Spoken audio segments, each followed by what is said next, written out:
Mga master, okay lang bang? Huwag niyong skip ang mga ads sa aking mga video kung okay lang mga master. Salamat sa solid na suporta po. Yon, what's up mga masters? Nandito na naman tayo sa panibagong araw, panibagong kabanata na naman ang pagsasama-samahan natin ngayon, guys.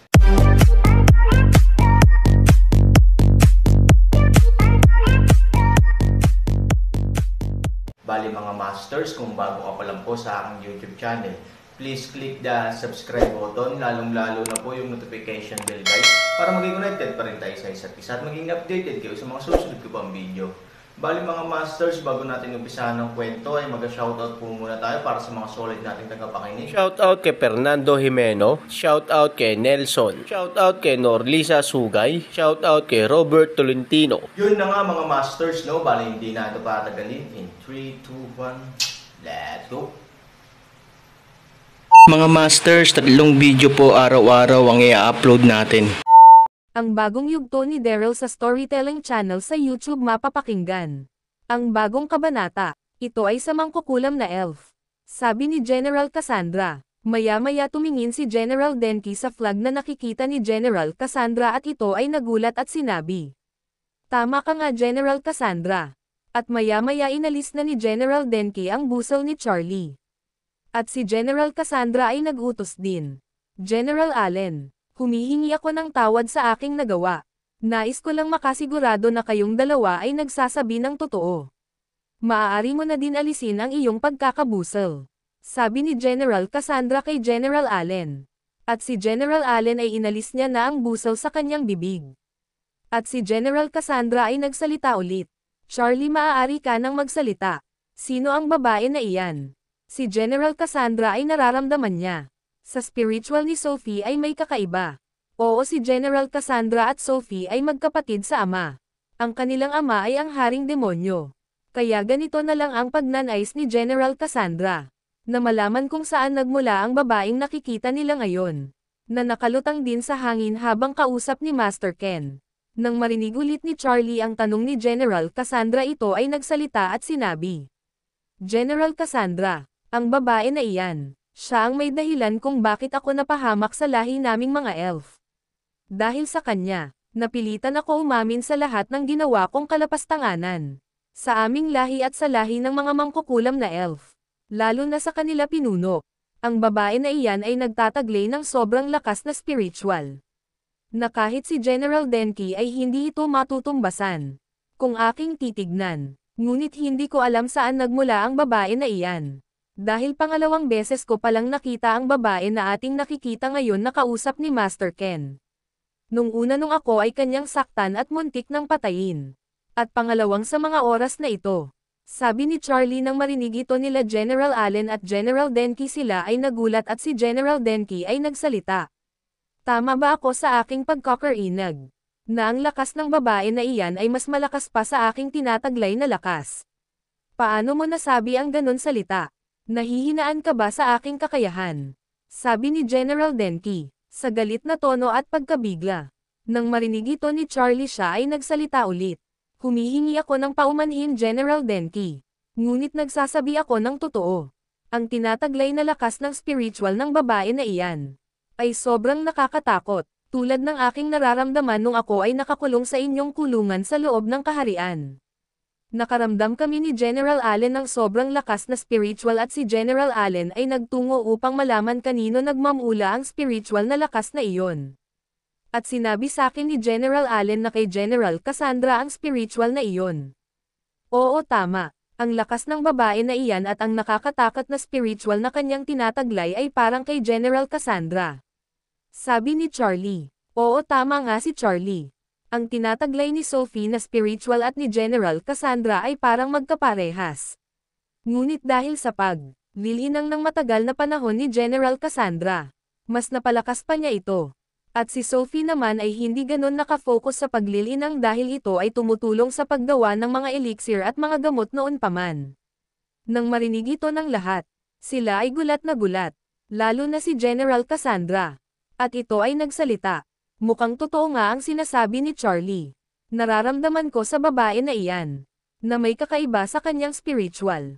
Mukhang kailangan natin mas maging maingat sa mga oras na ito.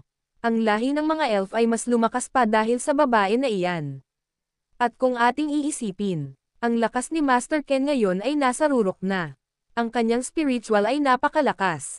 At ang babae na anak ni Master Ken ay nagtatagli din ng sobrang lakas, at ang kanilang mga kasundaluhan ay hindi rin basta-basta. Mukhang hindi dapat natin maliitin ang lahi ng mga elf.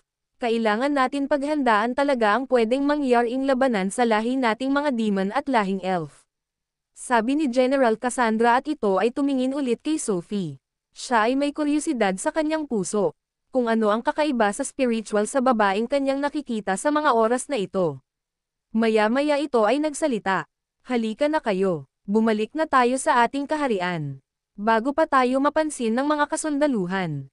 Lalo na nila Master Ken. Kapag nangyari iyon, malalagay tayo sa panganib sa lugar ng mga mangkukulam na ito. Sabi ni General Cassandra. At nang sila ay aalis na. Maya-maya dumating ang mga elf na nagpapatrolya na nakasakay sa mga puting kabayo. Ito sila General Oliver kasama niya ang daan-daan na kasundaluhan ng mga elf. At ito ay napatigil sa masukal na damuhan, na tinataguan nila General Cassandra, General Denki, General Allen at Charlie. Nang makita ng apat ang pagtigil nila General Oliver, sila ay nakaramdam ng pangamba. Lalo na si Charlie sa mga oras na ito siya ay takot na takot. At si Charlie ay nagsalita. Tuldok, naku bakit kung kailan kami ay aalis na, tsaka pa dumating ang mga kasundaluhan ng lahi namin elf at kasama pa nito ang isa sa malakas na general na si General Oliver, sabi ni Charlie sa mahinang tono. Nang marinig ito nila General Cassandra, sila ay mas lalong nag-ingat. Wala sa iyong gagalaw, sabi ni General Cassandra sa mahinang boses. At si General Oliver ay nagsalita. Ikaw, tignan mo nga ang masukal na damuhan na iyan. Sabi ni General Oliver. At maghanda ang lahat. At nang marinig ito ng daan-daan sundalong elf, sila ay pinalilibutan ang masukal na damuhan na pinagtatiguan nila General Cassandra. Nang marinig nila ang inutos ni General Oliver, si General Allen ay nagsabi, Nako, nasa panganib tayo. Kapag nalaman nilang nandito tayo, katapusan na natin. Mahihirapan pa na tayong makatakas. Dahil ang tinataglay na bilis ng lahi ng mga elf ay hindi mapapantayin. Hindi kasi naniniwala sa amin itong si General Denki kanina. Na masyado mapanganib kung tayo ay lalapit pa. Sabi ni General Allen sa mahinang tono. Nang marinig ito ni General Denki, ito ay nangangamba din. At medyo natatakot. At si General Cassandra ay nagsalita. Huwag kayong matakot. Bago tayo pumunta dito, inaasahan na natin na mangyayari ito. At tulad ng sinabi ko, gawin niyo lahat ng inyong makakaya, upang makatakas at makaalis sa lugar na ito. Maliwanag ba? Sabi ni General Cassandra sa mahinang boses ngunit ito ay seryoso ang tono. At ang apat ay naghahanda na. At samantala si Sophie ay habang nakalutang sa hangin. Napatingin ito sa hindi kalayuan at nakita niya sila General Oliver at ang daang-daang kasundaluhan. At ito ay sumigaw, General Oliver, halika yung lahat, may nais ako ibigay sa iyo at sa kasundaluhan. Sigaw ni Sophie, at nang marinig ni General Oliver ang sigaw ni Sophie, ito ay bumalik sa kanyang ulirat at nagsabi, halika na kayo, tumungo muna tayo sa loob ng lungsod ng mga mangkukulam na elf. May nais daw ibigay sa ating lahat, at ikaw sumunod ka sa amin. Pagkatapos mo matiyak na walang nagtatago dyan sa masukal na damuhan. Sabi ni General Oliver at ang lahat ay nagtungo na sa loob ng lungsod. At naiwan ang isang sundalong elf na inutusan ni General Oliver na tignan ang masukal na damuhan. At maya-maya ito ay nagpasya ng pasukin ang masukal na damuhan. Nang makita nila General Cassandra, General Allen, General Denki at Charlie na umalis na ang daang-daan sundalo ng mga elf. Sila ay nakahinga ng maluwag. At si Charlie ay agad-agad na kumilos. At mabilis na sinaksak sa leeg ang isang sundalong elf na pumasok sa masukal na damuhan. Nang makita ito nila General Cassandra, sila ay medyo nagulat at natuwa. May tinataglay ka din palang bilis Charlie. Sabi ni General Cassandra, at ito ay nagsalita ulit. Halika na kayo, baka bumalik pa ang mga kasundaluhan ng mga lahing elf para tignan ang ating pinagtatagwan. At Charlie, itago mo ang katawan ng sundalong elf na iyan. At nang marinig ito ni Charlie, maingat niyang hinayla ang paa nito at nilagay sa mas masukal na damuhan. At si General Cassandra ay naghudyat na upang sila ay umalis. Mabilis na naglakad si General Cassandra at sa kanyang likod nakasunod ang tatlo.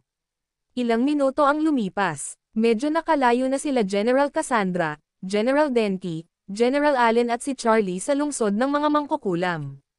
At si General Allen ay nagsalita. Mahusay Charlie, ginulat mo kami sa iyong kinilos kanina.